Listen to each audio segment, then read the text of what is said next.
دو صفات اپنے اندر پیدا کر لے ہمیشہ خوش رہو گے۔ مال یا جان کا چلے جانا نقصان نہیں ہے، انسان کا سب سے بڑا نقصان کسی کی نظر سے گر جانا ہے۔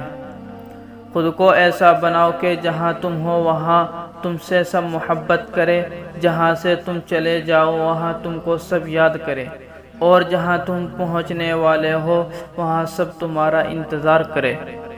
ہمیشہ اپنے گناہوں اور دوسروں کی نیکیوں پر نظر رکھو۔ انسان اپنے اوصاف سے ہی عظیم بنتا ہے، اونچے عہدے حاصل کرنے سے نہیں، کیونکہ اونچے مینار پر بیٹھنے سے کوا عقاب نہیں بن جاتا۔ سکون چاہتے ہو تو مکانوں پر نہیں انسانوں پر خرچ کرو۔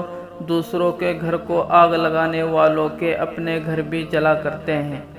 اچھے لوگوں کی خاصیت یہ ہے کہ وہ ہمیشہ دوسروں میں اچھائیاں دیکھتے ہیں۔ دنیا میں بہت ساری طاقتیں ہیں مگر سب سے مضبوط طاقت ایمان کی ہے۔